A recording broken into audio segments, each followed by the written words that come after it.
奥德利夫人的秘密，玛丽伊丽莎白布雷登。第一章，露西。她坐落在一个幽深的山谷之中，那里林木葱郁，草地丰美。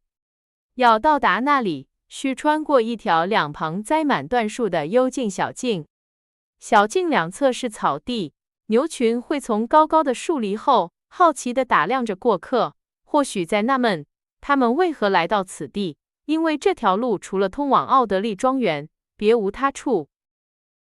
这条林荫小径的尽头是一座古老的拱门和一座小塔楼，塔楼上有一个样式古怪、令人费解的钟，因为它只有一根指针，总是直接从一个小时跳到下一个小时，因此只能报出整点时间。穿过这座拱门，便直接进入了奥德利庄园的花园。在这里，游人会看到一片精心修剪的草坪，点缀着几丛杜鹃花。这些杜鹃花长势极好，是全郡其他地方都见不到的。右边是菜园、鱼塘和一片果园区，四周环绕着干涸的护城河和一道半塌的围墙。墙体在某些地方显得低矮，但异常厚实，完全被攀援的常春藤、黄色的猫爪藤和深色的苔藓所覆盖。左边是一条宽阔的碎石路，多年前，当这里还是一座女修道院时，沉默寡言的修女们曾手挽手在此漫步。旁边还有一道墙，墙边种着果树，高大的橡树在一侧投下浓密的树荫，遮蔽了平坦的园景，如同一个幽暗的庇护所，环绕着宅邸和花园。宅邸正对着拱门，占据了庭院的三面。它年代久远，布局极不规整，充满了各种角落和缝隙，窗户大小不一，有些小巧，有些宽大。一些窗户的窗格是坚固的石头制成，镶嵌着色彩鲜艳的玻璃，而另一些窗户的薄木窗格则在最轻微的风吹过时都会震动。还有一些窗户则非常现代，仿佛是昨天才安装上去的。尖顶的山墙后面，随处可见许多烟囱，这些烟囱因年代久远和风雨侵蚀而摇摇欲坠。若不是那些无人打理的常春藤爬满了墙壁，一直延伸到最高处，缠绕并支撑着它们，恐怕早已倒塌。主门扮演在一座角楼的角落里，仿佛要躲避危险的访客，并希望保持隐秘。然而，这是一扇气派的古老橡木门，门上布满了方形的铁钉，如此厚重，以至于用实心铁门环敲击时，只会发出沉闷的响声。因此，来访者通常会拉动悬挂在常春藤覆盖的角落里的铃铛，以免敲门声无法传入这座坚固的宅邸。这是一个辉煌而古老的地方，一个能让游客心醉神迷的地方，让他们渴望改变自己的生活，以便能永远留在这里。凝视着鱼塘，数着鲤鱼浮上水面时突出的泡泡，人们会说，和平似乎已在此安家。他那慰藉的手抚摸过每一棵树木和花草，抚摸过宁静的池塘和寂静的小径，抚摸过古老房间的阴暗角落，抚摸过彩绘玻璃窗下的深邃窗台，抚摸过低洼的草地和庄严的林荫道，甚至抚摸过那口停滞的井水。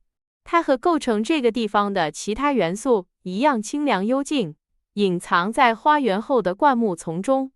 井上的摇柄从未转动过，那根懒散的绳索也已腐朽，水桶早已脱离绳索掉入水中。这是一个宏伟的地方，内外皆然，壮丽无比。如果有人敢独自在其中穿行，必定会迷路。这栋房子的房间彼此并不连通，每个房间都通向一个内室，内室又连着一道狭窄的楼梯，楼梯通向一扇门，而这扇门又恰恰把你带到你认为离得最远的地方。这栋房子不可能是凡人建筑师的作品，而是那位古老而永恒的建筑大师时间的杰作。时间每年增建一间房，又拆掉另一间，时而拆除一座金雀花王朝时期的烟囱，时而又竖起一座多铎风格的烟囱，在这里推倒一段萨克逊时期的墙壁，又允许在那里建起一座诺曼式的拱门，在安妮女王时期增加一排狭窄高窗，又在威廉一世征服者时期建造的餐厅旁，按照汉诺威的乔治一世的习俗增建一个餐厅。就这样，经过大约11个世纪，他巧妙地建造了一座在整个埃塞克斯郡都无与伦比的宅邸。当然，在这样的房子里，密室是少不了的。现任主人迈克尔·奥德利爵士的女儿偶然发现了一个，在他玩耍的那个大育儿室里，一块地板在他脚下吱呀作响。他们因此发现地板是松动的。撬开地板后，他们找到一道楼梯，通向一个所谓的藏身之处，位于育儿室和楼下房间天花板之间。这是一个极小的密室，藏身于此的人必须蜷缩着或完全躺在地上，但它却大到足以容纳一个奇特的古老雕花橡木箱。箱子里拌满着教士的法衣，这些教士无疑是在那个残酷的年代躲藏于此的。那时，如果有人被发现窝藏天主教神父，或允许在自己家中举行弥撒，就会有生命危险。宽阔的外部护城河已经干涸，长满了青草。河岸上扭曲缠绕的果树枝条在绿色的斜坡上投下奇异的斑驳树影。正如我之前提到的，在这护城河内便是鱼塘。一片水面占据了花园的大部分区域，沿着水边延伸着一条名为菩提树的大道。这条小路远离阳光和天空，茂密的树冠形成的拱顶遮蔽了好奇的目光，使其成为秘密集会或私下会谈的绝佳场所。在这里，无论是策划阴谋，还是许下爱人的誓言，都能得到同样的保密，尽管它离宅邸不过20步之遥。在这条幽暗的拱廊尽头，灌木丛生，我先前提到过的那口古井的生锈铁轮就扮演在缠结的树枝和杂草之中。它在当时无疑是有用的，或许那些忙碌的修女们曾用她们纤细的双手汲取清凉的井水，但如今它已废弃不用。奥德利庄园里的人似乎也不清楚泉眼是否已经干涸。然而，尽管这条林荫道如此幽静，我不认为它曾被用于任何浪漫的约会。傍晚时分，迈克尔·奥德利爵士常会带着他的狗来回踱步，抽着雪茄，而他年轻美丽的妻子则愉快地在他身边漫步。然而，大约10分钟后，这位从男爵和他的伴侣便会厌倦了菩提树的低语、睡莲叶片下静水的安宁，以及远处破旧古井构成的绿色地平线。于是他们会回到白色客厅，在那里，米莱迪会弹奏贝多芬和门德尔松的美妙旋律，直到她的丈夫在扶手椅上昏昏欲睡。迈克尔·奥德利爵士56岁，在他55岁生日后的3个月，他第2次结婚了。他身材魁梧高大，声音洪亮，有着漂亮的黑眼睛和白胡须。这白胡须让他显得德高望重，他对此却颇为不满，因为他年轻时精力充沛，曾是全郡最勇敢的骑手之一。他守寡17年，独自抚养唯一的女儿艾莉西亚·奥德利。艾莉西亚现年18岁，对家里要来一位继母这件事丝毫也不喜欢。艾莉西亚小姐从小就是父亲家无可争议的女王，她掌管着钥匙，让他们在她丝绸围裙的口袋里叮当作响。她曾把钥匙丢失在灌木丛中，或掉进池塘里。除了在这方面制造各种麻烦外，自她进入青春期以来，她还一直自欺欺人地认为，这段时间里一直是他在当家做主。然而，艾莉西亚小姐的统治时代已经结束了。现在，当她向女管家要东西时，女管家会告诉她，她必须先请示米莱迪，或者她会去问米莱迪。如果米莱迪同意，她的愿望就会实现。因此，这位从男爵的女儿，一位出色的女骑手和一位才华横溢的画家，大部分时间都在户外度过，在绿色的乡间小道上骑马，画农家的孩子和农夫，画牛群和各种碰巧遇到的动物。他坚决不与从男爵的年轻妻子建立任何友好的关系。无论米莱迪多么和蔼可亲，他几乎无法克服艾莉西亚小姐的偏见和反感，也无法让这个叛逆的女孩相信，她嫁给迈克尔·奥德利爵士并没有对她造成任何伤害。事实上，通过嫁给迈克尔爵士，奥德利夫人显然成了幸运儿，因为她举行的婚礼很可能招致同性的嫉妒和憎恨。她来到这个地区是作为奥德利庄园附近一个村庄里一位医生的家庭女教师。除了她回应了医生道森先生在《泰晤士报》上刊登的广告外，没有人知道她的任何情况。她来自伦敦，提供的唯一推荐信来自布朗普顿一所学校的女校长，她曾在那里当过老师。然而，这份推荐信非常有力，足以让医生聘请露西·格雷厄姆小姐做他女儿们的家庭女教师。她的资历如此之好，以至于她回应一份薪酬如此微薄的工作广告。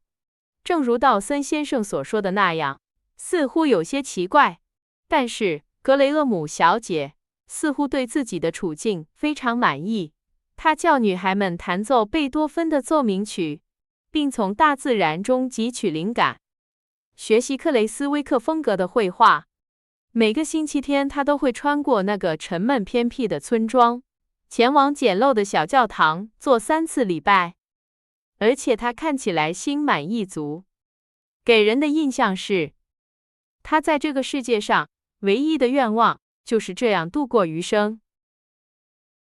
那些注意到她这种习惯的人解释说，无论在什么情况下，都保持快乐、满足和满意，是她温和而谨慎的天性使然。无论她走到哪里，似乎都带着快乐和光明。在穷人的陋室里，她的脸庞像一缕阳光般灿烂。有时，她会花1刻钟与一位老妇人交谈。面对这位牙齿掉光的老妇人，她的表情和聆听侯爵赞美时一样满足。当她离开时，什么也没留下，因为她微薄的薪水不允许她做更多的好事。这位老妇人会滔滔不绝地用老年人特有的赞美之词夸奖她的优雅、美丽和善良，而这些赞美之词她从未对教区牧师的妻子说过，尽管后者供给了她1半的食物和衣物。事实上，露西·格雷厄姆小姐幸运地拥有那种神奇的魅力。凭借这种魅力，一个女人能够用一句话来吸引人，或者用一个微笑来使人陶醉。每个人都爱她、钦佩她、奉承她。那个为她打开路上遇到的五栏木门的小男孩，会跑去告诉他的母亲她有多么美丽，以及他多么温柔地感谢她那微不足道的服务。教堂的司事陪他走到医生的座位旁。教区牧师在宣讲一篇简单的布道时，凝视着他那双清澈的蓝眼睛，仰望着他的脸庞。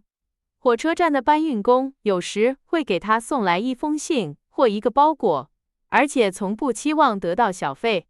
他的雇主、雇主的朋友、他的学生、仆人，所有的人，无论地位如何，都一致认为露西·格雷厄姆是世界上最令人愉快的年轻女子。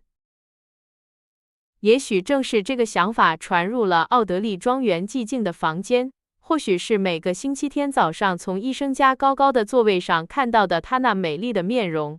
无论如何，毫无疑问，迈克尔·奥德利爵士突然渴望更深入地了解道森先生的家庭女教师。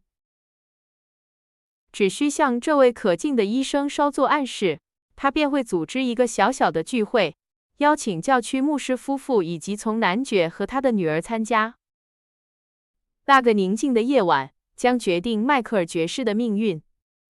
他再也无法抗拒那双清澈温柔的蓝眼睛的微妙魅力，无法抗拒他那纤细脖颈和微微低垂的头颅的优雅之美，无法抗拒那瀑布般垂落的金色卷发，无法抗拒他甜美嗓音的乐感，无法抗拒那遍布他全身的完美和谐。这使得这个女人的一切都倍加迷人。因此，她也没有抗拒自己的命运。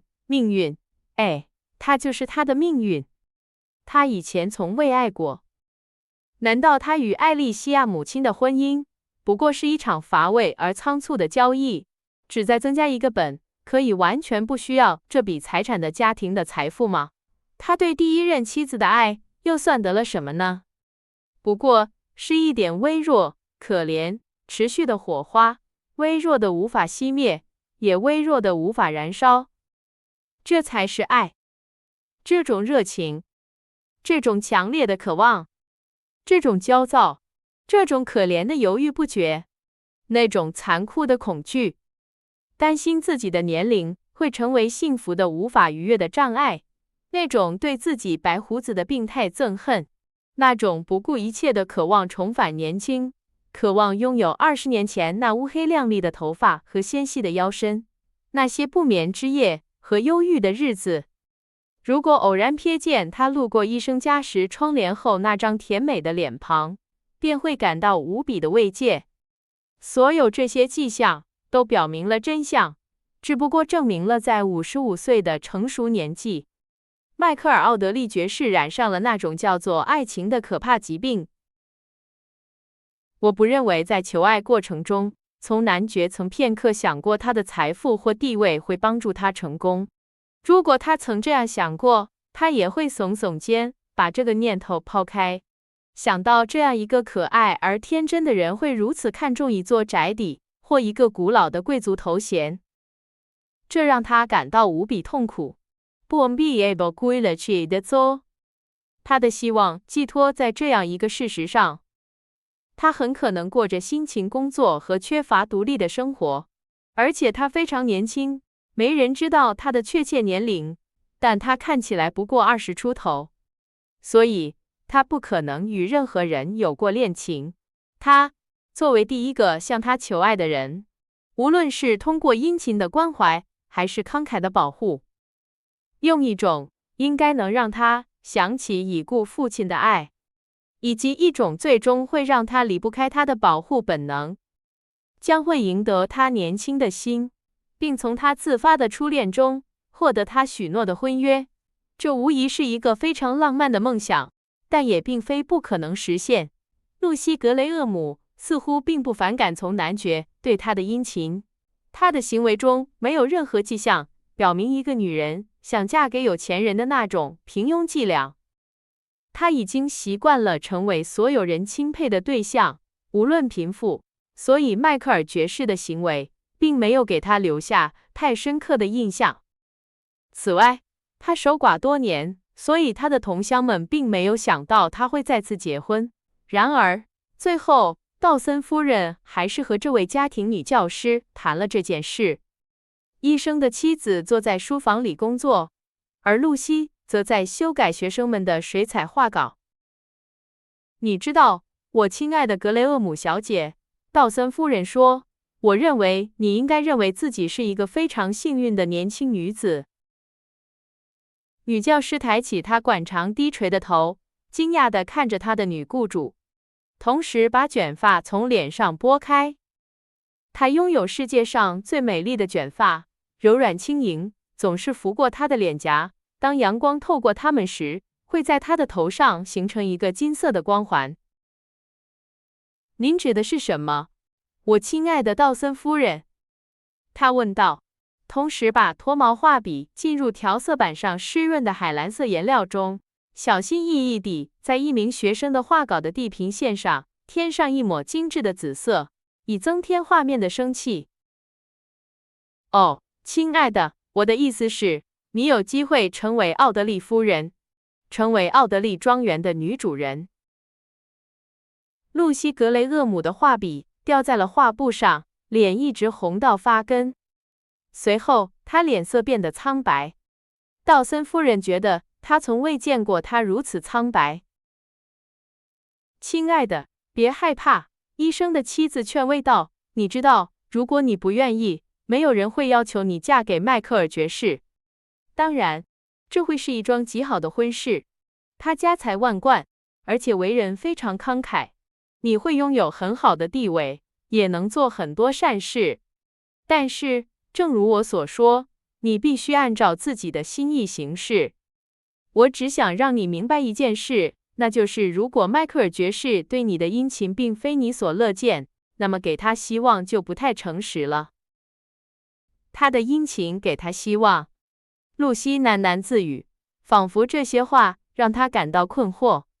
求您别再说了，道森夫人，我完全没有想到会这样，这是我最不可能想到的事情。他把胳膊肘支在面前的画桌上，双手捂着脸，似乎在思考这件事。他的脖子上戴着一条细细的黑丝带，上面系着一个小纪念品，十字架，或者可能是一幅微型肖像。但无论是什么，它总是藏在衣服下面。在沉默思考的一两次间，他从脸上移开一只手，不安地摆弄着那条丝带，近乎恼怒地抓住它，在手指间反复捻动。我想有些人天生就是不幸的，道森夫人。几分钟后他说，如果我成为奥德利夫人，我会觉得自己太幸运了。他说这些话时带着一种苦涩，让医生的妻子惊讶地看着他。你不信？他惊呼道。我想你是世界上最不应该这样说的人。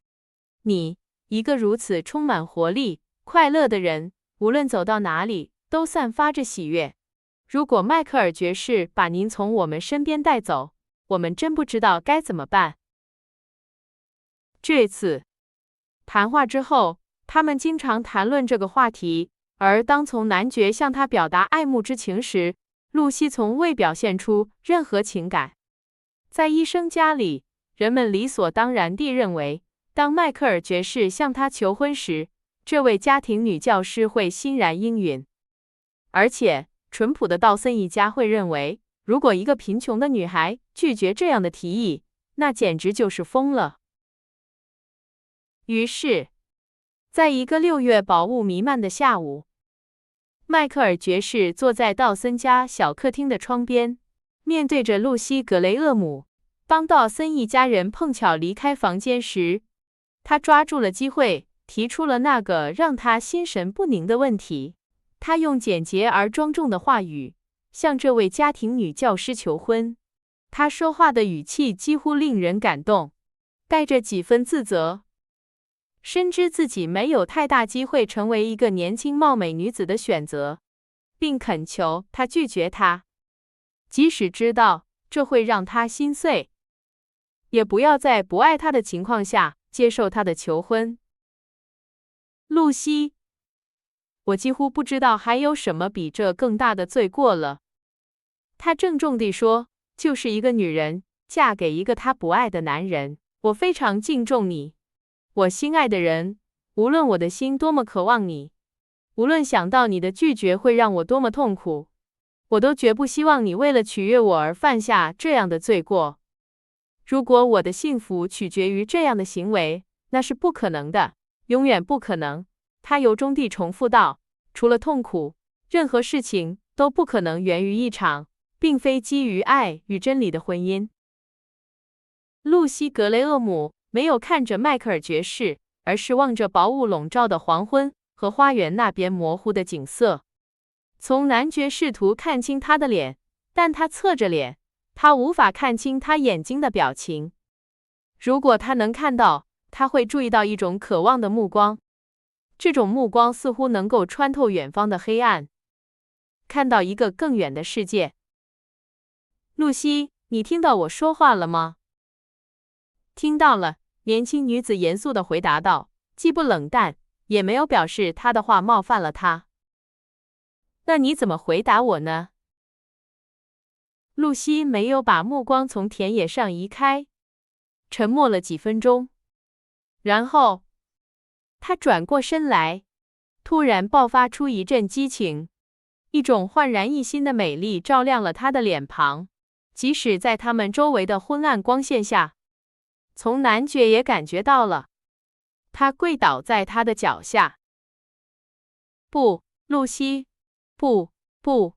他激动地喊道，不要在这里，不要在这里！是的，在这里，在这里！他回答道。那种席卷他的奇特激情，使他的声音听起来尖锐而刺耳，虽然不太高，但异常清晰。在这里，而不是在任何其他地方。您是多么善良，多么高尚和慷慨，爱您！天哪，这是什么想法？有些女人的美丽和善良是我的100倍，她们会深深的爱您，但您对我的要求太高了，要求太高了。记住，我到目前为止的生活是什么样的，记住它。自从我出生以来，我看到的只有贫穷。我的父亲是一位绅士，聪明，有教养，慷慨，英俊，但很穷。我的母亲，我不想谈论她。贫穷，更多的贫穷，痛苦，磨难，羞辱，困苦。您无法想象，您属于那些生活是铺满玫瑰花瓣的人群。您无法想象，像我这样的人不得不忍受什么。因此，不要对我要求太高。我不可能无私，我不能对像这样的婚姻所提供的好处视而不见。我不能。除了他的不安和他那充满激情的强烈感情之外，他的态度中还有一些难以名状的东西，让从男爵感到有些不安。他仍然跪在他的脚下，与其说是跪着，不如说是蜷缩着。他那轻薄的白色连衣裙紧贴着身体，金色的头发披散在肩上。他那双大大的蓝色眼睛在昏暗中闪闪发光，双手紧抓着脖子上的黑色丝带，仿佛要勒死自己一样。不要对我要求太高，他一遍又一遍地重复道。我从小就很自私。露西，说清楚，你讨厌我吗？讨厌您。不。那么你爱着另一个男人吗？听到这个问题，他大声笑了起来。我不爱这个世界上的任何人，他回答道。他很高兴听到他的回答，但他的话和那奇怪的笑声让他感到紧张。他沉默了一会儿，然后说话时有些费力。好吧，露西，我不会要求太高。我承认我是一个老派的浪漫主义者，但是如果你不讨厌我，而且你不爱别人，我不明白我们为什么不能成为一对幸福的夫妻。你同意吗，露西？同意。从男爵把她抱在怀里，亲吻了她的额头，然后在匆匆道了晚安之后，他离开了房子。他没有停下来，这个老傻瓜，因为他的心里跳动着一种强烈的情感，那不是欢乐，也不是一种胜利的感觉，而是一种接近失望的东西，一种未满足的渴望，淹没了他的心，好像他的胸膛里带着一具尸体。他带着希望的尸体，在听到露西的话后已经死了。现在，所有的疑虑、恐惧和胆怯的渴望都已经消失了。他必须像其他和他一样年龄的男人一样，因为他的财富和地位而结婚。露西·格雷厄姆慢慢地走上楼梯，她的房间在房子的顶层。她把微弱的蜡烛放在梳妆台上，坐在白色床边，安静而苍白，如同周围的衣物。没有独立的生活结束了，苦工结束了，羞辱结束了，他对自己说，我过去生活的所有痕迹都将消失，我所有的身份证明都将被埋葬和遗忘，除了这个。他仍然没有把左手从脖子上的黑色丝带上移开。当他说话时，他把手从胸前移开，看着挂在丝带上的东西。那不是一个小纪念品，也不是一幅微型肖像，也不是一个十字架，那是一枚戒指，裹在一张长方形的纸片里。纸片一部分是印刷的，一部分是手写的，因年代久远而发黄，因多次折叠而布满皱痕。